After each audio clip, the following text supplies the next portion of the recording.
primeiro livro da Bíblia, livro de Gênesis, capítulo 11.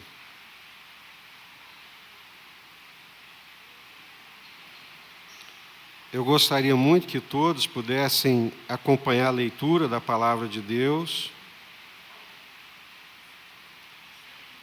lendo aí na sua Bíblia, no seu celular, no seu tablet, mas, por favor, acompanhe a leitura da palavra de Deus. Livro de Gênesis, capítulo 11. Encontraram? Ora, em toda a terra havia apenas uma linguagem e uma só maneira de falar. Sucedeu que, partindo eles do Oriente, deram com uma planície na terra de Sinar e habitaram ali. E disseram uns aos outros: Vinde, façamos tijolos e queimemo-los bem. Os tijolos serviram-lhes de pedra e o betume de argamassa.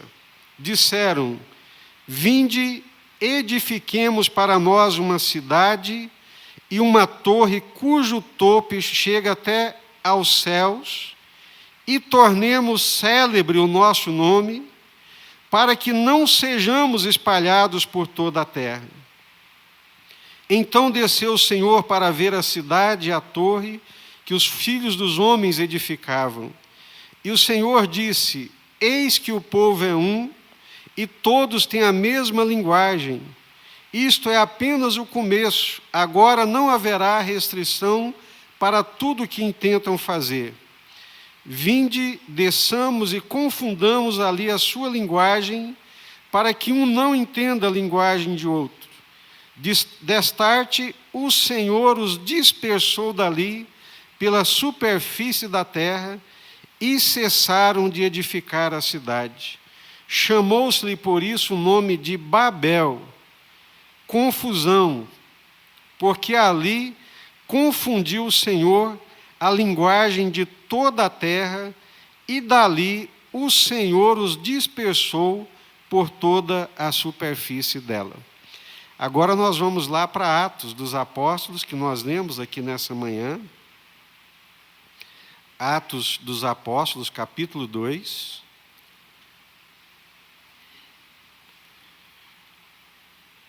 Quase 6.000 anos são passados depois desse evento de Babel.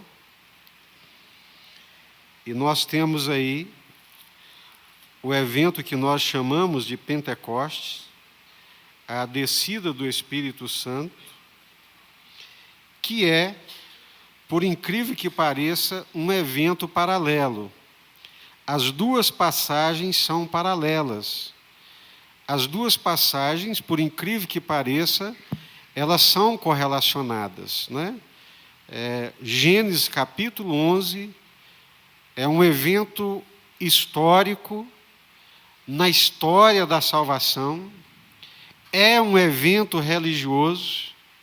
A construção daquela torre de Babel não é meramente uma construção, não é simplesmente uma obra de engenharia.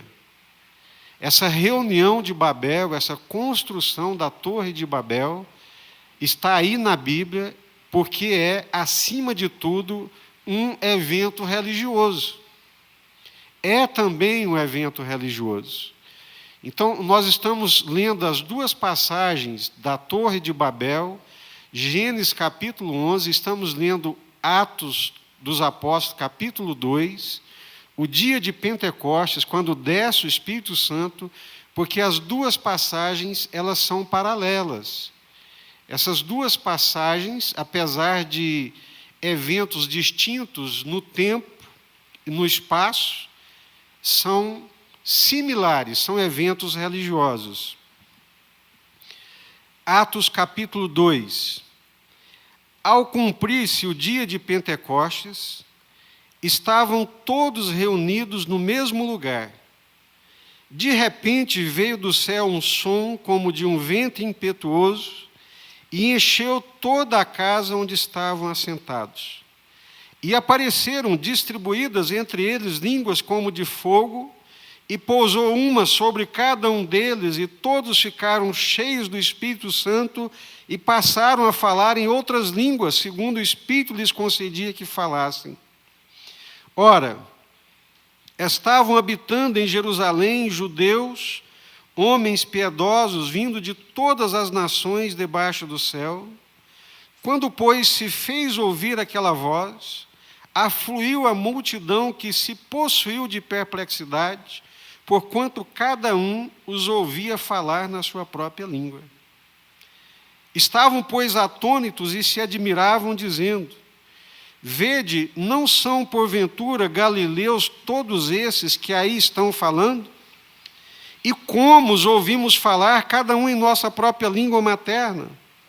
Somos partos, medos, elamitas e os naturais da Mesopotâmia, Judéia, Capadócia, Ponto e Ásia, da Frígia, da Panfilha, do Egito e das regiões da Líbia, nas imediações de Cirene, e romanos que aqui residem, tanto judeus como prosélitos, cretenses e arábios, como os ouvimos falar em nossas próprias línguas as grandezas de Deus. Amém? Nos dois eventos, há uma confusão de línguas, tanto em Babel quanto em Pentecoste. Só que em Babel fala-se da grandeza do homem. Em Pentecostes fala-se da grandeza de Deus, das grandezas de Deus. Estavam falando noutras línguas, há uma confusão de línguas, línguas estrangeiras estão sendo faladas, mas em Pentecostes, as línguas que se falam, elas falam das grandezas de Deus. Essa é a primeira diferença que nós encontramos entre Babel e Pentecostes. Porque o Espírito que desce em Pentecostes é o Espírito Santo. Mas o Espírito que atua em Babel é o Espírito do Anticristo. O apóstolo João, na sua carta, ele diz: olha, o Espírito do Anticristo já está aí e desde há muito tempo ele já age. O Espírito que impulsiona Nimrod com seus seguidores ali em Babel é o Espírito do Anticristo.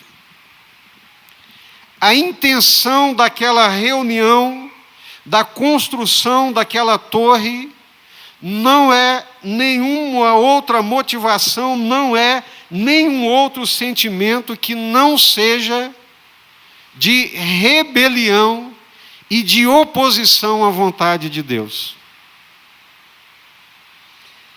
Nem todo movimento religioso, nem todo evento religioso é movido pelo Espírito Santo. Nós, brasileiros, somos essencialmente religiosos, mas nem toda manifestação religiosa ela é movida e motivada pelo Espírito Santo de Deus. Boa parte das nossas manifestações religiosas, como povo brasileiro religiosos que somos, são movimentos religiosos, manifestações religiosas, muitas vezes motivadas e impulsionadas pelo espírito do anticristo. Mas a linguagem que se fala lá, pastor, é de Deus. Os intentos são religiosos. A linguagem é religiosa, mas o Espírito não é o Espírito Santo de Deus. O Espírito que motiva, o Espírito que impulsiona, não é o Espírito Santo do Senhor, mas é o Espírito do Anticristo. E como é que nós ficamos sabendo disso? Como é que nós podemos discernir isso? Como é que nós podemos ter essa percepção? Como é que nós podemos ter esse entendimento? Sem sermos, como diz as pessoas, puramente radicais e preconceituosos, mas iluminados pelo entendimento de Deus, pelo Espírito Santo de Deus e pela Palavra de Deus. Como é que nós podemos entender isso? Como é que nós podemos ter esse discernimento? Como é que eu posso olhar para um movimento religioso, para uma manifestação religiosa, para um evento religioso, essencialmente religioso, e sem nenhum orgulho, sem nenhuma arrogância dizer: isso não é de Deus. Isso não procede do Espírito Santo de Deus. Isso é manifestação do espírito do anticristo. Eu não preciso ser doutor em teologia. Eu não preciso ser mais versado do que qualquer outra pessoa. Basta ser um leitor temente da Bíblia, a palavra de Deus. Basta ler a palavra de Deus, iluminada pelo Espírito Santo de Deus. Basta buscar o entendimento da parte de Deus. Basta ser um leitor assíduo, comprometido com a revelação de Deus através da sua palavra, que o nosso entendimento, a nossa compreensão vai ser iluminada. Tem muita gente iludida, tem muita gente enganada, e elas não podem ser inocentadas. Elas não podem ser infantilizadas. Não é somente o corrupto que é culpado, mas aqueles que corrompem, que alimentam a corrupção espiritual, que se beneficiam da corrupção espiritual, do erro, que sentem coceiras no ouvido, que não querem ouvir a verdade de Deus, que não querem seguir o caminho da verdade de Deus, são tão culpados quanto os propagadores das mentiras do anticristo. Não tem ninguém inocente nesse negócio. Quando se trata dessa vivência religiosa, não há ninguém que pode se desculpar. Porque o que de Deus que pode ser conhecido, Deus deu a conhecer. Os seus atributos, bem como a sua divindade, são manifestos desde a criação. Paulo está dizendo que os romanos, o mundo greco-romano era indesculpável, não podia dizer: nós não sabíamos, nós éramos inocentes, ignorantes sim, por causa da dureza do coração, por causa da indiferença, por causa da falta de compromisso e por causa do desejo de seguir o próprio coração e não seguir a Deus. É possível saber se uma manifestação religiosa, se um ajuntamento religioso, se um projeto religioso, ele é de Deus ou não, independentemente do nome? É assim, meus irmãos. E como? Pela palavra de Deus, pela revelação da palavra de Deus, por aquilo que a palavra de Deus nos revela. Então vamos lá. Primeira coisa, Babel é um evento religioso. Babel não é apenas um evento arquitetônico de engenharia. O espírito que está motivando aquele pessoal ali é um espírito religioso, é um espírito de adoração, só que não é uma adoração a Deus e à sua vontade. Como é que nós sabemos disso?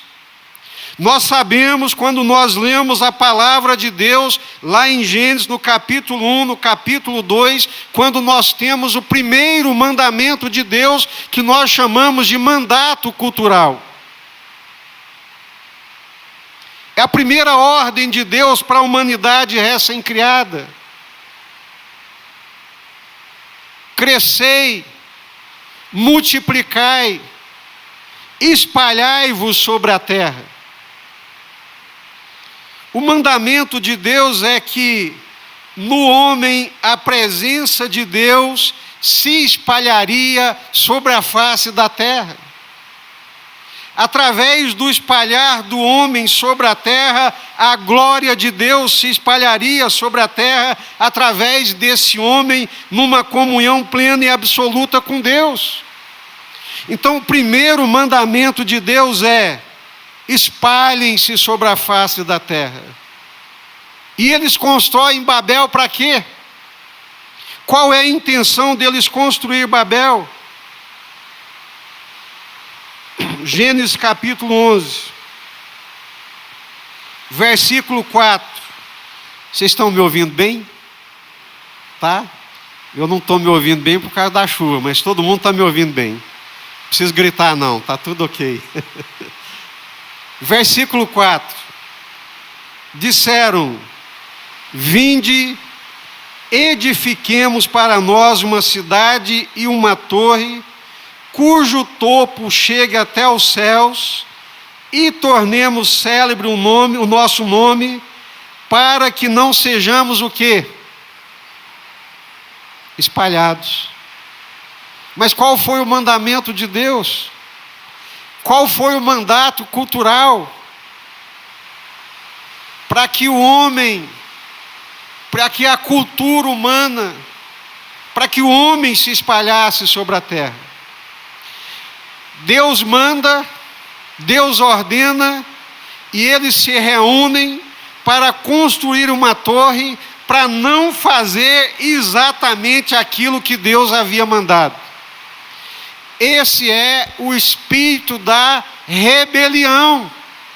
Esse é o espírito do maligno. Esse é o espírito de Satanás. Isso é um evento religioso contrário à vontade de Deus. Esse é um ajuntamento que não glorifica a Deus, muito pelo contrário, ele é rebelde a Deus.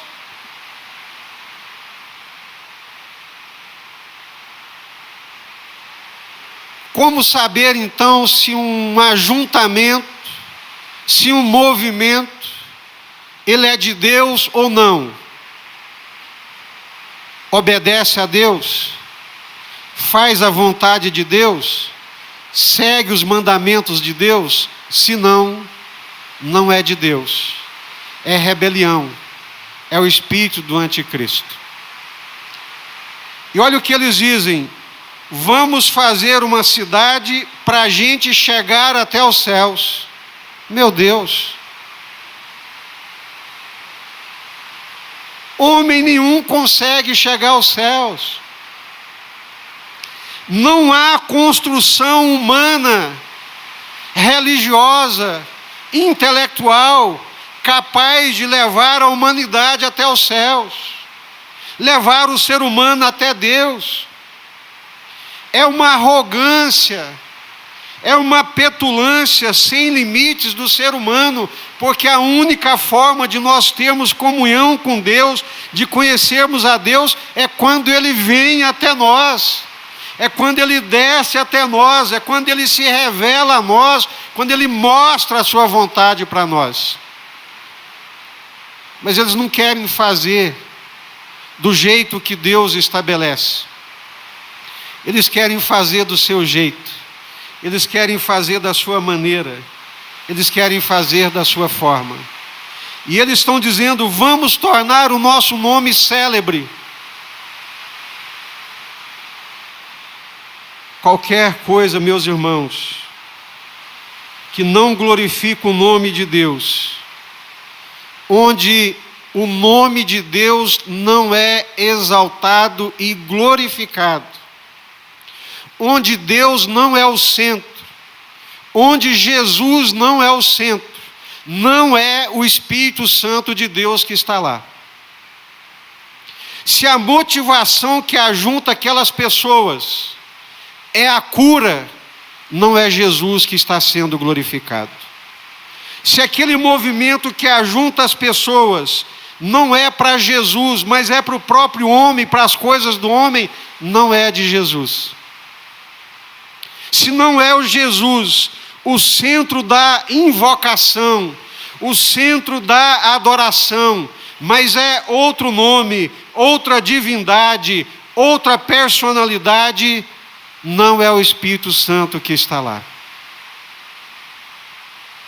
Porque nós vimos aqui em Pentecostes, em Atos capítulo 2, quando o Espírito Santo de Deus desceu, quando o Espírito Santo encheu aquelas pessoas que ali estavam, a primeira coisa que elas fizeram foi proclamar as grandezas de Deus.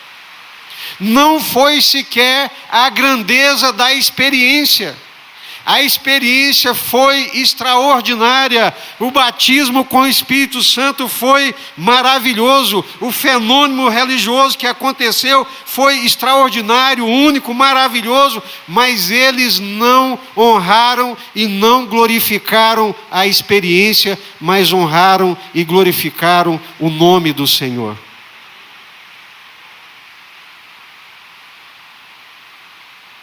Babel fala das grandezas dos homens. Irmãos, quando eu vejo alguns programas de televisão religiosos, eu não aguento 2 minutos. 3 minutos, o meu estômago começa a embrulhar. E não é porque eu sou bom, não sou melhor do que ninguém, é porque, na maioria das vezes, não é o Espírito do Senhor que está embalando aquele negócio. Não é Deus que está sendo glorificado, não são as grandezas de Deus que são proclamadas, mas é coisa humana, é desejo humano, é vontade humana, é grandiosidade humana, é território humano, é império humano, é desejo humano, é vontade humana de tornar-se célebre, grande. Então não é o Espírito Santo, não é o Espírito de Jesus, não é o Espírito de Cristo, mas é o espírito do anticristo. Porque toda e qualquer manifestação religiosa que não glorifique a Deus, que não honre o nome de Deus, que não fale das grandezas de Deus, que não aponte para Jesus como cumprimento das promessas de Deus, não tenha medo, seja ousado, seja corajoso, tome posição, não é de Deus, não é do Espírito Santo de Deus.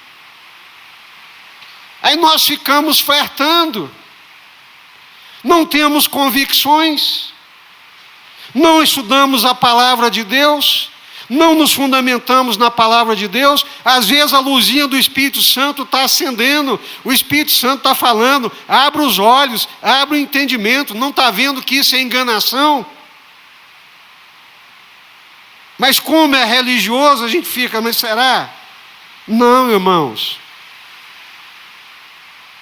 O Espírito Santo que desce em Pentecostes, o Espírito Santo não honra homens, o Espírito Santo não glorifica homens, o Espírito Santo de Deus que é enviado por Jesus, glorifica Jesus, honra Jesus, aponta para Jesus como Senhor, como Salvador, como a resposta de Deus para todos os nossos anseios.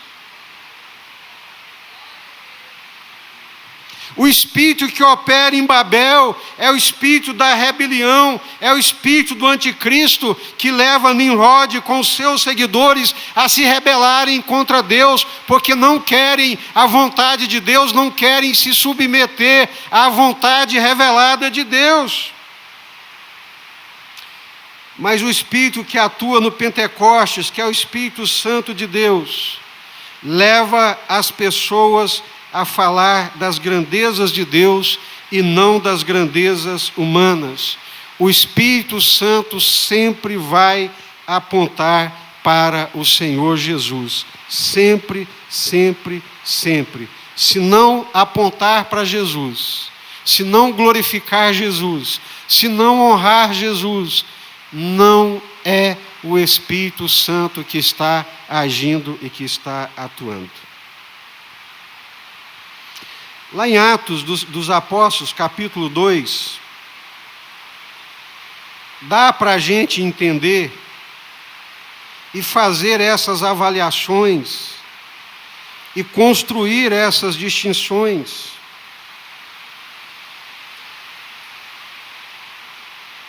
Quando o Espírito Santo desce, eles começam a falar em novas línguas e falam o que nessas línguas estrangeiras? Das grandezas de Deus. Partos, medos, africanos, iranianos, turcos, oriundos da Mesopotâmia, ouvem na sua própria língua aqueles homens falando das grandezas de Deus. O que é que eles estavam falando? Grande é o Senhor, bendito seja o nome do Senhor que não deixou o seu povo sem salvação. Bendito seja o nome do Senhor que nos revelou uma grande salvação em Cristo Jesus, o seu Filho. Deus está vivo, Deus está ativo, Deus continua salvando, Deus continua libertando, Deus fez essa grande coisa que nós estamos vivenciando aqui nesse momento. Glória a Deus, louvado seja Deus, bendito seja o nome de Deus. Aí se eu entro num lugar, é uma reunião religiosa, mas não fala das grandezas de Deus, fala da grandeza do fulano, do beltrano, do ciclano, não é o Espírito Santo que está nesse lugar.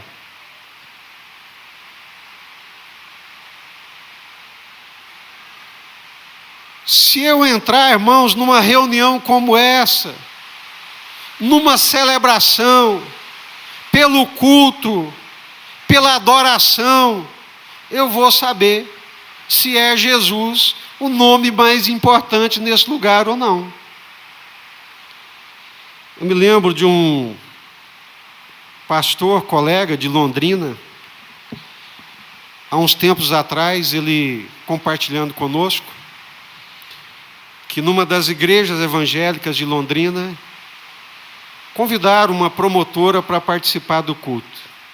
E ela foi para o culto.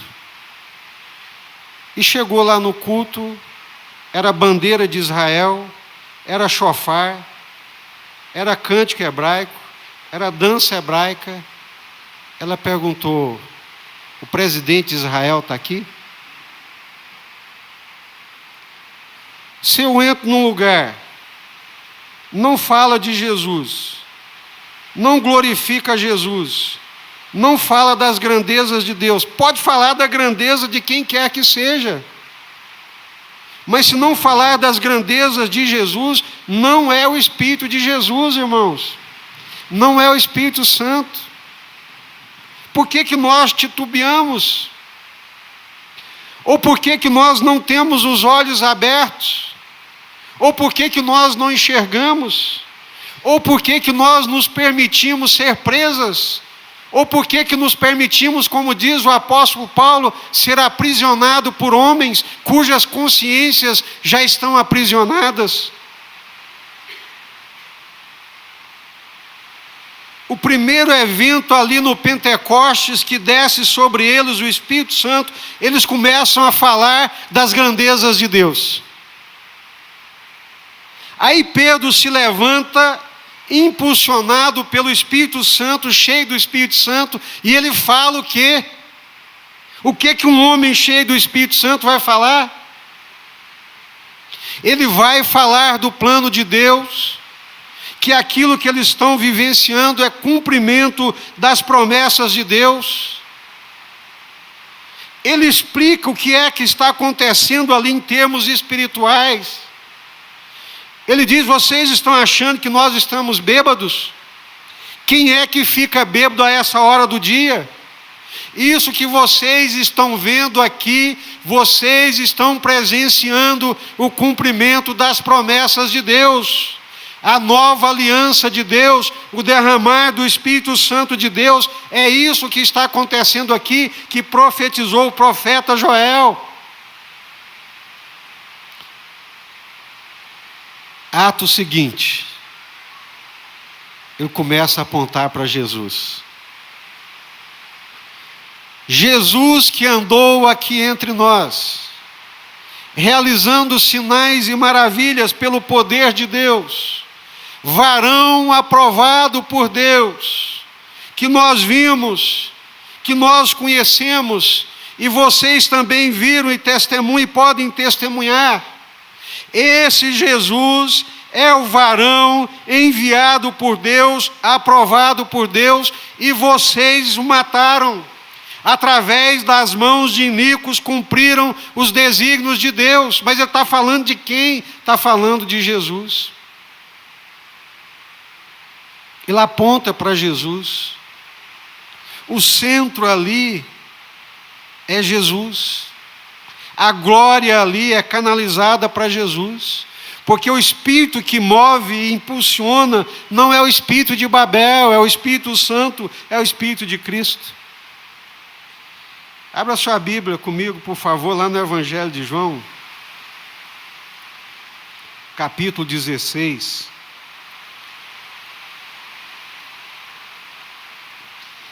Evangelho de João, capítulo 16.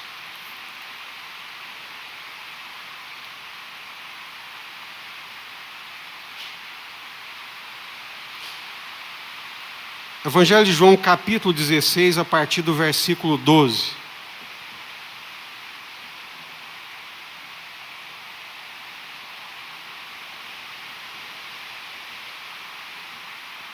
Encontraram? É a última noite de Jesus com os discípulos. No versículo 12, então, Jesus começa assim: tenho ainda muito que vos dizer, mas vós não o podeis suportar agora. Quando vier, porém, o Espírito da verdade, ele vos guiará a toda a verdade, porque não falará por si mesmo, mas dirá tudo o que tiver ouvido e vos anunciará as coisas que hão de vir. Ele me glorificará, porque há de receber do que é meu e vou-lo-á de anunciar. O que o Espírito Santo faz, pelo amor de Deus? O que a presença do Espírito Santo em nós faz? Nos guia na verdade. Qual verdade? Jesus é a verdade, a única verdade. Ele vos guiará em toda a verdade, ele me glorificará. Então, onde está o Espírito Santo, aí há a verdade. Onde está o Espírito Santo, aí o nome de Jesus é glorificado. Por que Pedro está apontando para Jesus? Por que Pedro está dizendo, Jesus, esse varão aprovado por Deus, que andou entre nós, fazendo prodígios e sinais da parte de Deus, porque Deus era com ele, esse varão de Deus que vocês mataram, ele é o Salvador. Ele é o cumprimento das promessas de Deus, ele é a resposta de Deus, ele é o sim de Deus, nele está o sim de Deus, nele está o não de Deus, é ele, é Jesus.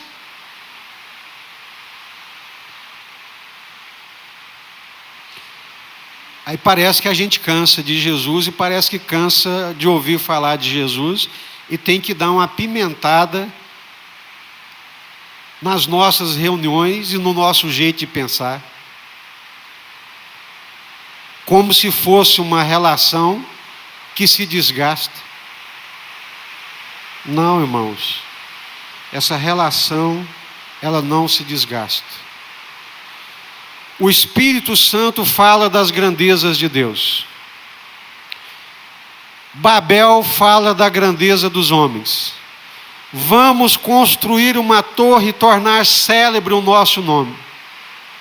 O Espírito Santo leva à obediência e à sujeição à vontade de Deus. o espírito de Babel é espírito de rebelião. Babel é a origem de Babilônia. Babel é a origem de Babilônia, que significa confusão. É de onde surge toda a confusão espiritual. Tem a sua origem aí em Babel. Mas onde há o Espírito Santo de Deus, aí há luz, aí há a verdade, aí há a iluminação, aí o nome de Deus é manifesto, a glória de Deus é manifesta, a glória de Deus é celebrada, aí há arrependimento. Porque Pedro começa a apontar para Jesus e vai falando de Jesus, e daqui a pouco eles começam a ficar inquietos, o coração é compungido, o coração é quebrantado, porque onde está o Espírito Santo de Deus, o nosso coração é quebrantado, o nosso coração é compungido. E aí há arrependimento.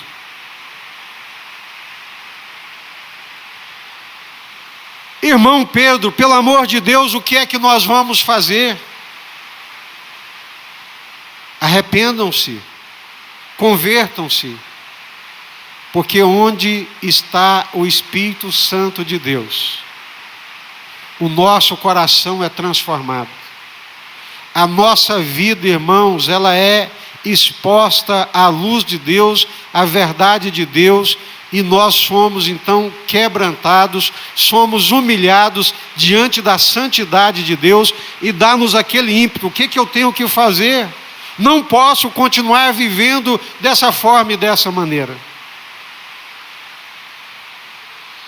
Onde há o Espírito Santo, aí há libertação, cadeias caem, grilhões são despedaçados, pessoas viciadas na pornografia são libertas, pessoas aprisionadas pelo erro são libertas, pessoas oprimidas pelo diabo, que vivem tristezas profundas, angústias profundas, um peso enorme sobre a vida, sobre a cabeça, uma nuvem negra constante. Onde há o Espírito Santo de Deus, aí há libertação. As pessoas são libertas, libertas do pecado, libertas da opressão. Há uma troca de cinza por um óleo de alegria sobre a cabeça. É por causa do Espírito Santo. Não falo em tom de galhofa, muito menos de brincadeira e de zombaria, porque é uma coisa muito séria. Mas um dia encontrei com um irmão, amigo, muito amigo, e ele estava todo cheio de feridas, o rosto todo cheio de cicatrizes. E eu lhe perguntei: mas o que foi, irmão? O que foi que aconteceu contigo? Ele falou: pastor, eu estava na igreja, e a gente estava orando, e eu fui tomado pela unção do helicóptero, e saí girando e girando, bati na porta de vidraça da igreja, a vidraça despedaçou e me cortou completamente.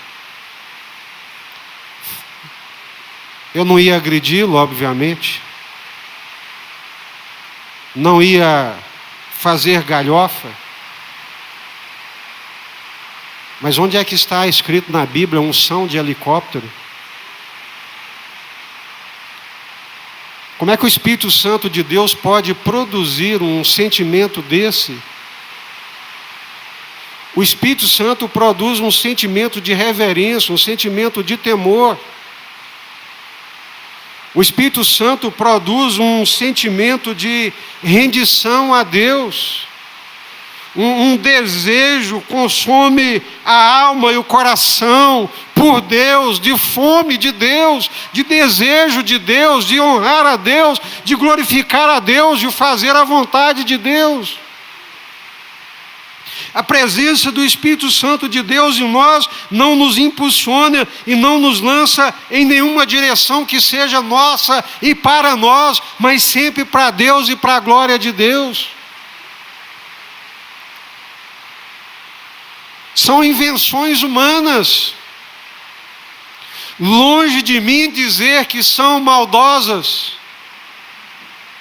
mas no mínimo é de uma ignorância completa e absoluta. Onde que o Espírito Santo de Deus vai dar uma unção de lagartixa, irmãos? Não é de rir, não. Não é de rir, porque nós estamos falando de nós. Não estou falando de nada alheio, estranho a nós, mas de lagartixa. Onde que o Espírito Santo de Deus vai botar alguém de 4 no chão e a pessoa sair rosnando? Que espírito é esse? Quando nós somos cheios do Espírito Santo de Deus, nós falamos das grandezas de Deus.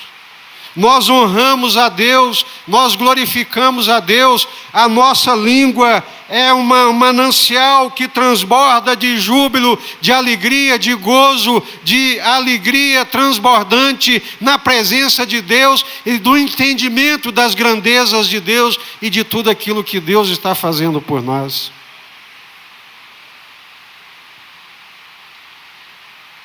Quem achou que eles estavam bêbados foram os incrédulos.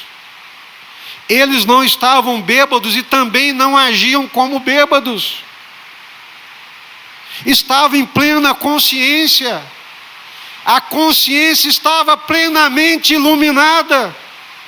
Porque quando o Espírito Santo de Deus nos ilumina, o entendimento, a clarividência, a compreensão, ela chega no ápice. O Espírito Santo de Deus não produz loucuras e ignorância, irmãos.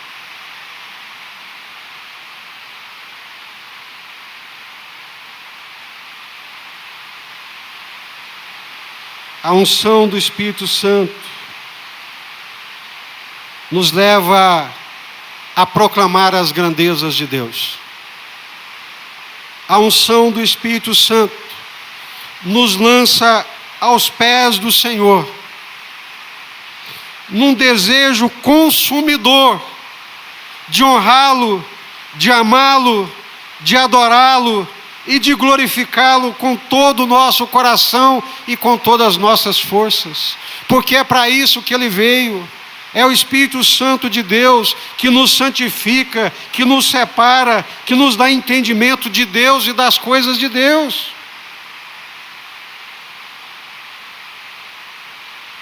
O Senhor Jesus, ainda em João, disse que o Espírito Santo, ele haveria de convencer o homem do pecado, da justiça e do juízo.